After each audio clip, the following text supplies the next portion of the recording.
I've always been a little behind with playing the Pokemon games. I just couldn't afford some of them until much later, let alone wouldn't be able to play them unless I had the right system anyways. It wasn't until the release of Black and White that I was able to get my very own Nintendo DS. A friend of mine had been lending me hers when I had purchased Platinum and Soul Silver to play several months back, so needless to say, I was pretty excited to finally have the chance to play through future games at my own pace without needing to stop at strange intervals. To celebrate, I figured I could spoil myself a little bit and pick up a copy of Pokemon Black. I had been watching my friend play Pokemon White for the past few weeks now and had been itching to start my own Unova adventure. I stopped by a local GameStop to see if they had any used versions of the game. I knew it was a bit of a long shot since Black and White had been released earlier in the month and probably wouldn't be on the used shelves yet, but I remained hopeful. Used games tend to be a tad bit cheaper and I could really do with saving a couple extra bucks. Thankfully, luck seemed to be on my side that day as I spied a lone copy of Pokemon Black in the used section and excitedly scooped it up. I left the store acting like a giddy grade schooler, though slightly disappointed due to the fact I couldn't afford the additional warranty with the game, and rushed home to start playing it. I spent the next couple of weeks playing Pokemon Black, relying on website walkthroughs to figure out where I can go and what Pokemon I could catch in the area. I developed a pretty strong team by the end of the main story arc, consisting of Superior, Zebstrika, Simipour, Chandelure, Audinio, and Reshiram. I loved the legendary dragons in this game, so immediately after I finished my final battle with N and such, I promptly got myself a Zekrom through the GTS, and a Japanese one at that to boot. However, there was one Pokemon I wanted most in this game, Kyurem. I had fallen in love with Kyurem since I saw its design first on Bulbapedia about a year back. And it made me a little sad that I couldn't get him until I was done the main storyline. Though after reading that you can encounter him only at level 75, the wait was probably well worth it, especially with the randomly high-leveled trainers who appear after the main story arc. After exploring a few other features I unlocked after beating the main game, I took my team and went to hunting for Kyurem. After arriving in the village which spoke about a monster that lives in the giant chasm, it took me a little while to figure out where to go in order to reach Kyurem's lair. Finally, I came across the boulder I needed to move to get into the area and excitedly ventured into the chasm, fainting a couple of opponents with my Reshiram and catching a much needed Ditto along the way. It wasn't long before I reached the point where you can hear Kyurem cry and the area turns into a snow-filled wasteland.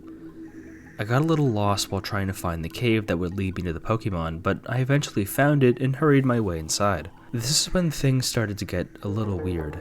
According to what I read online, I should have emerged into a cavern where Kyurem would be waiting for me to interact with it at the end. Instead, I ended up in some sort of tunnel which made a sharp turn to the left. Perplexed, I figured that perhaps the information I had read for encountering Kyurem was incorrect, or at least was partially relayed by the website, so I decided to follow the tunnel anyways. I was surprised to find that no wild Pokemon appeared as I continued into the area, but gathered that I was just a part of the gameplay at this point. After the sharp left turn, the tunnel straightened out and the writings on the wall, much like what you would see in the underwater ruins, only on a brown background, began to appear every 20 paces or so. After interacting with one of them, I noticed that these writings were readable and were telling the story of Kyurem in dialogue boxes. Backtracking, I learned that the story was told by one of the villagers who was kidnapped by Kyurem years ago, though the tale was a little different from what I had heard in the village earlier. According to the first 4 walls, Kyurem was supposedly the original body of Reshiram and Zekrom before the dragon split in 2. The remaining husk traveled to the furthest reach of Unova it could find before finding solace in the underground where it was supposed to sleep for eternity. However, when the icy meteorite fell to Earth, it crashed into the area where Kyurem dwelled and stirred the Pokemon from its slumber. Kyurem, enraged and bloodthirsty, began stalking the shadows at night, snatching anyone to anything he would draw near, dragging them into its lair where it would later feast on them and try and cure its insatiable hunger. Apparently, Kyurem was just trying to make itself whole again. It needed the flesh of the living in order to do so. I saved the game after I read these just in case I would run into Kyurem shortly after this point. The story had chilled me though, and I wonder why something so morbid was in a Pokemon game in the first place. Then again, I knew the legends of Sinnoh and Platinum were pretty freaky, and that the fact that Black and White is also geared towards older audiences anyways, so I thought nothing more of the Kyurem story. I then noticed that there were 3 more walls with writing as I continued, but upon reading those, a different message came to light. In order, the 3 walls said, "Get out, don't venture further, death await those who refuse to turn back now." Again, I saved the game after each of these walls, both nervous and excited because I knew what I was getting that much closer to finding Kyurem. However, about 20 paces after the final wall, the screen went black and then the sound of descending staircase like the one you would hear in the older Pokemon games was heard. Then, a dialogue box appeared. "The dead never sleep. Kyurem wants to be whole again." The battle music then started up, and Kyurem appeared, which was odd because 1, you are not supposed to encounter Kyurem in this fashion, and 2, the screen didn't even flash after the battle music started. I watched the animations my character sent out Reshiram, who was first Pokemon in my party. By this point, I suspected that the used game that I had bought was hacked, much like the ones I had read about on the internet for years. I was a little disappointed that I didn't have an original copy of the game, but proceeded into the battle with Kyurem anyway, seeing as I had wanted the Pokemon and that this was the only section of the game appeared to be hacked. Not wanting to use my Master Ball unless it was a last resort, I went into Reshiram's attacks and selected Fusion Flare to do some much needed damage to the higher level opponent. Kyurem's speed must have been higher than my own, however, as it moved first with sheer cold and unfortunately hit me with the attack, causing Reshiram to faint in 1 turn. No matter, I figured, I had 5 other Pokemon who could weaken Kyurem just as well, but when the bottom screen changed for me to call out my next Pokemon, I couldn't help but gape in disbelief. The other 5 Pokemon I had with me initially had vanished. There was only 1 other Pokemon in my party that I could use, and that was the Japanese Zekrom I had gotten from the GTS earlier. Confused and a little peeved after it dawned on me that this might have been part of the hack, I sent out Zekrom and selected the move Dragon Claw from the set. Just like before, Kyurem moved first and used Sheer Cold, which inconceivably hit my Pokemon once more. After Zekrom fainted, I placed my finger on the power button, ready to turn the system off. I was furious. I had assumed that the hack was designed to make Kyurem uncatchable and that I was one unlucky person who had fallen for its devious trick. My plan from here was to reset the game, backtrack to the main entrance, and fly to a nearby town so that I could later trade a Kyurem for my friend and get it through the GTS instead. However, just before I was about to flip the power switch on my DS, the 2 screens faded to black and the option for choosing a Pokemon substitution appeared again on the bottom screen. Much to my surprise, the Pokemon opted to substitute were my already fainted Reshiram and Zekrom. Their health bars were completely full again, but instead of the normal green coloration which would indicate high health, it was red. Baffled, curiosity got the better of me and I selected Reshiram to send out to see what would happen. I really wish I had just shut off the game when I had the chance. The top screen faded back into the battle as Reshiram was sent out once more, but something was clearly wrong. Reshiram looked different. Its sprite looked all mangled and bloodied. The closest part of Reshiram's face towards the screen looked as though it was peeled away, exposing the skull underneath. Its eyes were a deathly red instead of its normal blue, which were accented by the sinking black sockets surrounding them, and its rib cage seemed to be showing. Additionally, Reshiram's wing on the furthest side of the screen seemed to be broken and shredded, making the Pokemon look freakishly unbalanced as it moved in its slowest animations as though its health was at a critical level along with the alarming beeping sound that accompanied it. What really set me off, though, was the sound of its cry. It was long, distorted, and droning, and crackled a little midway through. I felt sick. The current state of my Reshiram made it remarkably difficult for me to look at it further, so I turned my attention to Kyurem instead so that it wouldn't double over in illness. But as I looked at Kyurem, I noticed it had changed too. Unlike my Reshiram, however, Kyurem didn't look disfigured, but healthier, rather, for a lack of a better way to describe it. Its wrinkled skin appeared to be a lot smoother and its stance was more upright than it was supposed to be normally. Studying its form further, I then noticed that something had sent chills throughout my body. Though the coloration of Kyurem appeared to be normal, its hind feet and tails had changed in appearance and looked remarkably similar to those of Reshiram in design. Fear gripped me. Its It was almost as if Kyurem had absorbed parts of Reshiram into itself in an attempt to be whole again, much like what the story from the walls was saying. I shook my head, feeling stupid for even humoring the notion. This was just some sort of sick hack, right? Before I could do anything else, a dialogue box appeared suddenly. Kyurem wants to be whole again. The animation for Reshiram hurting itself played, and its health dropped significantly until it only had one remaining health point. Another dialogue box. Reshiram hurt itself. Then, the long, distorted cry of Reshiram sounded again as his last remaining bit of health vanished while the fainting animation played. Reshiram died. Again, the two screens faded to black, and the Pokemon substitution prompt came up on the bottom screen. I noticed that Reshiram had completely disappeared now that Zekrom was the only Pokemon left in my party. Its health bar was still full and red. I was terrified. What kind of hack was this? I sat there, staring at the prompt screen, struggling between my own perverse curiosity to continue and desire to just shut off the DS. After about 5 minutes, I'd selected Zekrom to send out. Just like before, the top screen slowly faded back into the battle as Zekrom made its appearance. Like Reshiram beforehand, it looked too bloodied and mangled, but on the opposite side. The only difference, however, was that Zekrom's closest arm to the screen appeared to have been stripped down to the bone, and its sunken eyes were a sickly yellow rather than red. It had the same slow looping animation, accompanied by the beeping critical health sound. Its cry also mimicked the likes of Reshiram before. Long, droning, and crackling.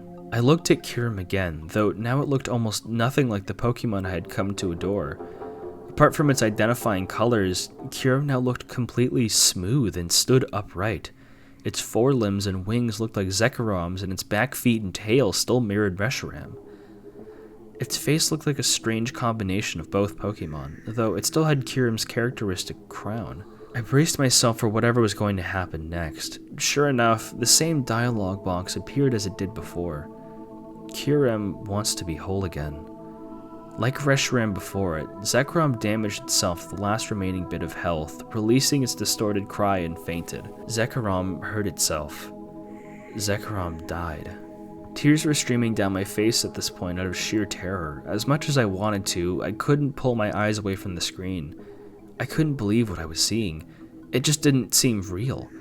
I had to keep telling myself this is a sick joke in order to keep my sanity. Still, I wanted to see if there was more. The bottom screen faded away, and now it was just me and Kyurem. No Pokemon, no nothing. I couldn't even access my bag to use the Master Ball and catch this creature to see if I would end this horror. Then, a new dialogue box popped up. Kyurem is whole again. Do you want to add this Pokemon to your party? The options for yes and no appeared. I was trembling. I didn't want this thing on my party. This thing wasn't even Kyurem. This was some sort of monster who devoured my Pokemon to take on their appearance for itself. I squeezed my eyes shut for a second as I selected the option of no. Everything stopped. The strange image of Kyurem stopped looping its animation and the music went silent. I couldn't even prompt anything by pressing buttons. I would have considered the game frozen if it weren't for the dialogue box, which appeared a few seconds later. I see. That's too bad. Suddenly, Kyurem's figure distorted and turned itself to face the screen. Its mouth opened in a gaping roar, which sounded like Kyurem, Reshiram, and Zekrom's combined together as it lunged towards me like Giratina does when it first shows up in Platinum. The sound blasted so loudly out of my DS speakers that I screamed and dropped the game system in startled surprise, backing away from it as I did. I sat huddled on the couch, staring at the game console as though it was possessed. Then I noticed the familiar sound of the startup screen as it began to play through. Hesitantly, I reached for my game and pressed start, bringing myself to the opening menu. My game had been erased. The option of New Game appeared where my file was supposed to be. Not wanting to deal with my hacked black version anymore, I shut off my DS and tossed it to the side where I left it alone for the rest of the day. I haven't touched my Pokemon Black since that day. My friend that tried to coax me into playing it again, but I just can't bring myself to place the card in the DS. I actively avoided watching our battling players if they had Reshiram, Zekrom, or Kyurem in their team. The images of those Pokemon reminded me too much of what I saw. Those who had listened to my story have asked themselves if they can take the game off my hands so they can see what happened for themselves. I refuse to let them. This hacked game will be my curse to bear alone for all time. The images are just too horrible to share. Needless to say, I never bought a used game ever again. So that was Whole Again by CelticMagician. I believe it was published on DeviantArt. I think it was just copy-pasted the Creepypasta wiki. So, what can we really say about this one? I'll admit, I am a sucker for Gen 5. I generally quite like Pokemon stories, and I really like the original Dragon storyline the Unova games featured, so I'm kind of biased in liking this already. I think there are a little bit of issues. It does that thing I don't really care for, where the events like the main protagonist saw, it just traumatizes them to never purchase a used game, even though the issue would be like a ROM hack, which is kind of suspicious. He got it from GameStop. Like, he wouldn't, I don't know why he didn't do anything to question it. Like, he wouldn't question the employee of the store he bought it from to see if they sold hacked games. He wouldn't put any research. Though I am glad that the sort of the traumatized aspect, it isn't too much. He just doesn't want to play Black, or doesn't want to like be reminded of the Pokemon he saw. He still plays the franchise and plays games. It's not like so many other overdramatic stories where the main character hangs themselves or never touches a video game ever again. And I found the scares where the with the dialogue, they felt natural. They felt like this could potentially happen in-game. There's a lot of supplementary information from Black and White 2 to make this feel realistic, and I really have to applaud that. And it is true to the lore of Kyurem that he's kind of just a zombie who wants to fuse, even though obviously Game Freak wouldn't make this such an extreme horror event. It does feel really interesting that it's a sort of scripted battle and using animations that feel like the game would sometimes use. Like, it wasn't a case of a weird haunted game where you just couldn't turn the DS off. He felt curious and genuinely wanted to see it. Something I didn't like is that his save file was erased. I feel like it would have been a bit stronger if he had erased it himself, just so he can completely forget about it. I don't know why the game would erase itself, though I guess it implies something in the meta-contextual sense that perhaps Kyurem being refused, it killed the main protagonist or something. There are some more questionable aspects of the story, so I can't give it anything higher than 7.5 out of 10. It's not bad at all. I think it's very well written. I like a lot of the game descriptions. It's fairly minimal on prose, but it doesn't need to be because the events of the game kind of speak for themselves. The author is very clearly familiar with the animations and the game dialogue, etc.